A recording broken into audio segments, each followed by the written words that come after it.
मायावी सरोवर और पांडव। पांडव के वनवास की अवधि पूरी होने को थी। 12 वर्ष समाप्त होने में कुछ ही दिन रह गए थे। पांडवों के आश्रम के पास ही एक गरीब ब्राह्मण की झोपड़ी थी। एक दिन एक हिरन उधर से आ निकला।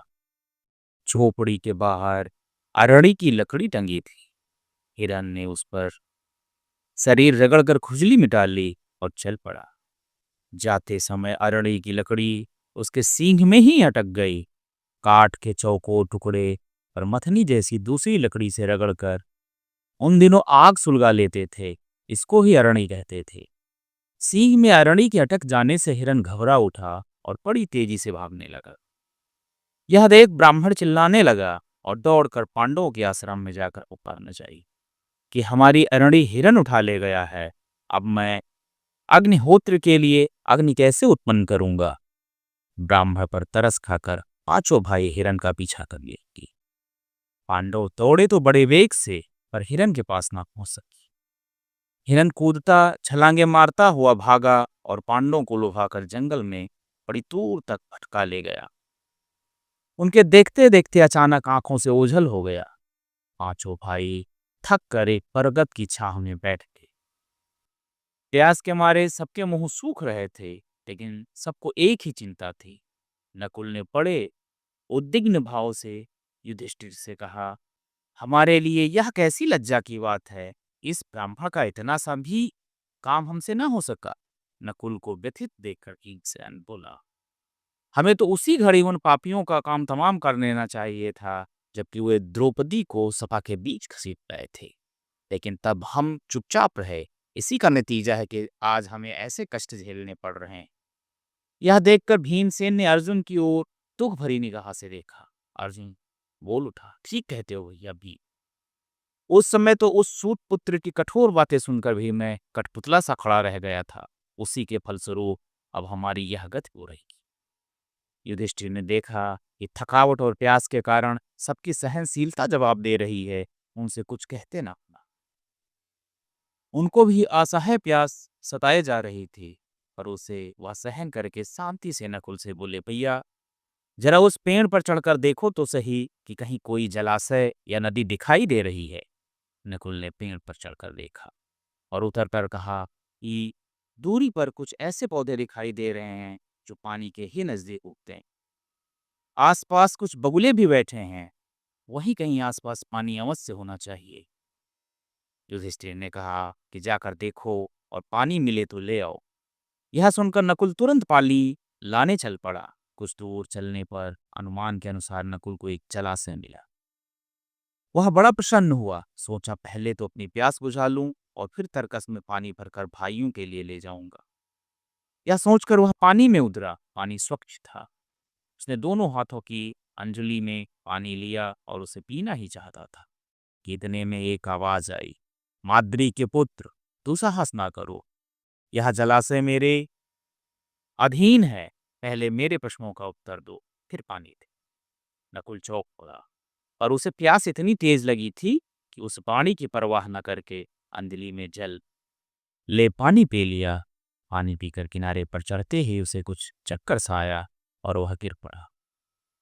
बड़ी देर तक नकुल के न लौटने पर युधिष्ठिर चिंतित हुए और सहदेव को भेजा।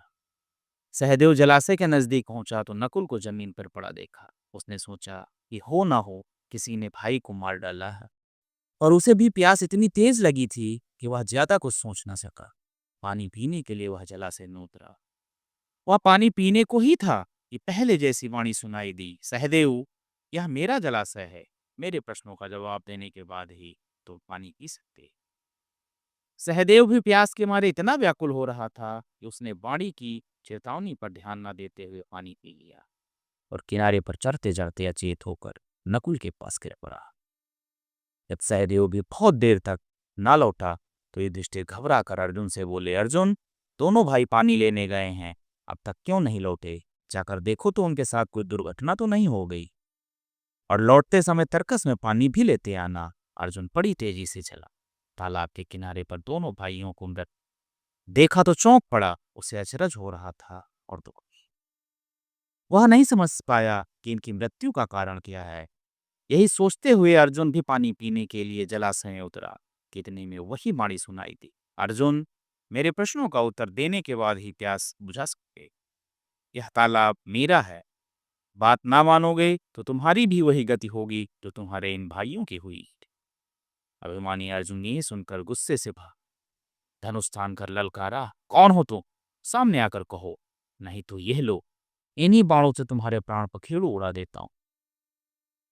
बात खत्म भी ना होने पाई थी कि अर्जुन ने सप्तभेदी बाण छोड़ने शुरू किए। जिधर से आवाज सुनाई की उसी ओर निशाना लगाकर वह तीर चलाता रहा, किंतु उन बाणों का कोई भी असर नहीं हुआ। जरा देर में फिर आवाज आई, तुम्हारे बाण मुझे छू तक नहीं सकते। मैं फिर कह देता हूं, मेरे प्रश्नों का पहले उत्तर, फिर पानी पी, नहीं तो तुम्हारी मृत्यु निश्चित है। अपने बाणों को बेकार होते हुए देख अर्जुन के क्रोध की सीमा ना रही। उसने सोचा कि यहाँ तो बड़ी जबरदस्त लड़ाई लड़नी होगी, इससे पहले अपनी प्यास तो बुझा ही लो, लड़ लिया जाएगा। यह सोचकर अर्जुन ने जलाशय में उतर पाई और किनारे आते आते चारों खाने चित होकर गिर पड़ा।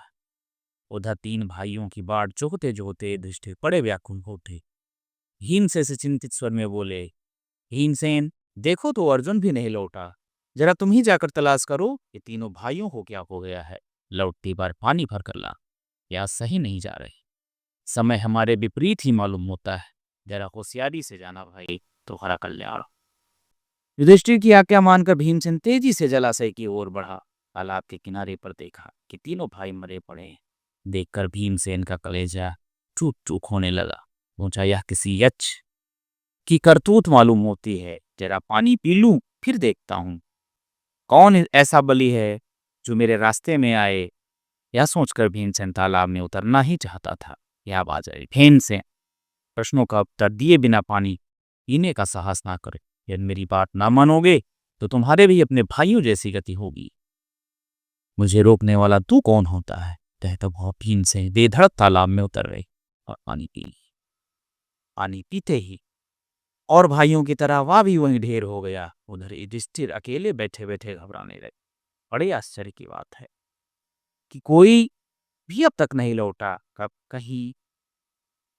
कभी ऐसी बात नहीं हुई। आखिर भाइयों को हो क्या गया है? क्या कारण है कि अभी तक ये लौटे नहीं? कहीं किसी ने उन्हें साथ तो नहीं दे दिया, या जल की कुल में जंगल में इधर उधर भटक तो नहीं गए? मैं ही चलकर देखूं ये बात क्या है।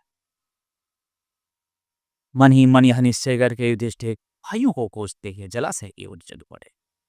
निर्जन वन था, आदियों का कहीं नाम निशान में। हिरन, सुअर आदि जानवर इधर उधर घूम रहे थे। ऐसे वन में होते हुए युधिष्ठिर उस विषैले तालाब के पास पहुंचे, जिसका जल पीकर उनके चारों भाई मृत से पड़े थे। चारों ओर हरी हरी घास थी। उस मनोरम हरी सैया पर चारों भाई ऐसे पड़े थे जैसे उत्सव के समाप्त होने पर इंद्र ध्वजाएं। यह देखकर युधिष्ठिर चौंक पड़ा। उनके आश्चर्य और शोक की सीमा ना रही। असहाय शोक के कारण उनकी आंखों में आंसू बह निकले। राजाधिराज युधिष्ठिर भीम और अर्जुन के शरीर से लिपट गए और विलक उठे। भैया भीम ने कैसी कैसी प्रतिज्ञाएं की थी, क्या वह सब निष्फल हो जाएगी? वनवास के समाप्त होते होते क्या तुम्हारा जीवन भी समाप्त हो? देवताओं की भी बातें आखिर झूठी ही निकली। सब भाइयों की ओर देख वह बच्चों की तरह हो रहे थे। वह बार बार यह सोचकर बिलाप कर उठते कि ऐसा कौन सा शत्रु हो सकता है जो इन चारों के प्राण लेने की सामर्थ्य रखता हो। फिर अपने आप को उलाहना देते हुए कहने लगे, मेरा कलेजा भी जैसे पत्थर का है जो नपुर और सहदेव को इस हाथ मरे पड़े देखकर भी टूप टूप नहीं हो जाता। अब इस संसार में मुझे क्या करना है जो मैं जीता रहूं। कुछ देर बिलाप करने के बाद युधिष्ठिर ने जरा ध्यान से भाइयों के शरीर को देखा और अपने आप से कहने लगे, यहाँ तो कोई माया जाल सा लगता है। उनके शरीर पर कहीं कोई घाव नहीं दिखाई देता, चेहरों पर कोई परिवर्तन नहीं आया है। ऐसे दिखते हैं जैसे सोए पड़े हों।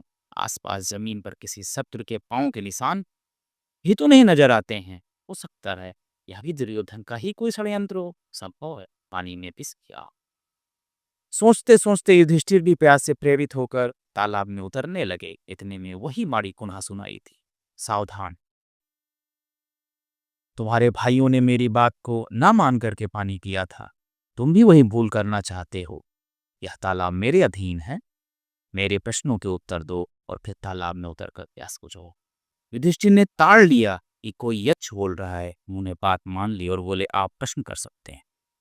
यक्ष ने प्रश्न किया, सूर्य किसकी प्रेरणा से प्रतिदिन उगता है? उत्तर, ब्रह्मा परमात्मा की। अगला प्रश्न, कौन सदा मनुष्य का साथ देता है? धर्म ही मनुष्य का साथ देता है। यक्ष ने और अगला प्रश्न पूछा, कौन सा ऐसा अस्त्र है इसका अध्ययन करके मनुष्य बुद्धिमान बनता है? उत्तर, कोई भी ऐसा शास्त्र नहीं है, महान लोगों की संगत से ही मनुष्य बुद्धिमान होता है। यक्ष ने अगला प्रश्न पूछा, भूमि से भारी चीज क्या है? संतान को कोख में धरने वाली माता भूमि से भी भारी होती है। आकाश से ऊंचा कौन है? ता। हवा से भी तेज चलने वाला कौन है? मन। घास से भी तुच्छ कौन सी चीज होती है? चित्ता। विदेश जाने वाले का कौन मित्र होता है? विद्या। घर ही में रहने वाले का कौन साथी है? पत्नी। मरणासन वृद्ध का मित्र कौन होता है? दान, क्योंकि वही मृत्यु के बाद अकेले चलने वाले जीव के साथ साथ चलता है। बर्तनों में सबसे बड़ा कौन सा है? होम ही सबसे बड़ा बर्तन है जिसमें सब कुछ समा सकता है। सुख क्या है? सुख वह चीज है सील और सच चरित्रता पर स्थित है, किसके छूट जाने पर मनुष्य सर्वप्रिय बनता है। अहम भाव से उत्पन्न गर्व के छूट जाने पर। किस चीज के खो जाने से दुख नहीं होता है? क्रोध के खो जाने से।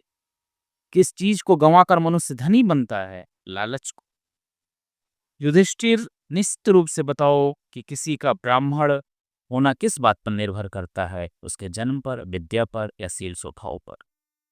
युधिष्ठिर ने उत्तर दिया, कुल या विद्या के कारण ब्राह्मणत्व प्राप्त नहीं हो सकता। ब्राह्मणत्व शील स्वभाव पर ही निर्भर होता है।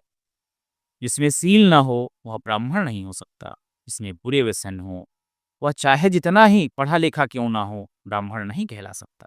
चारों वेदों को जान करके भी कोई चरित्र भ्रष्ट हो तो उसे नीच ही समझना चाहिए। यक्ष ने अगला प्रश्न पूछा, संसार में सबसे बड़े आश्चर्य की बात क्या है? हर रोज आंखों के सामने कितने ही प्राणियों की मृत्यु के मुंह में जाते देखकर भी बचे हुए प्राणी जो यह चाहते हैं कि हाँ मर रहें, यही महान आश्चर्य की बात। इस प्रकार यक्ष ने कई प्रश्न किए और युधिष्ठिर ने उन सबके उत्तर ठीक ठीक दिए।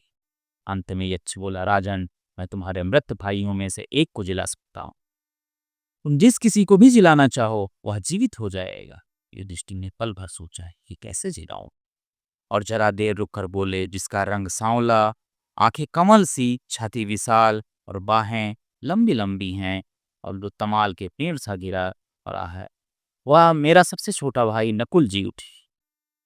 युधिष्ठिर के इस प्रकार बोलते ही ये चिन्ह के सामने प्रकट हो पूछा, युधिष्ठिर, 10,000 हाथियों के बल वाले भीमसेन को छोड़कर नकुल को तुमने क्यों जिलाना ठीक समझा?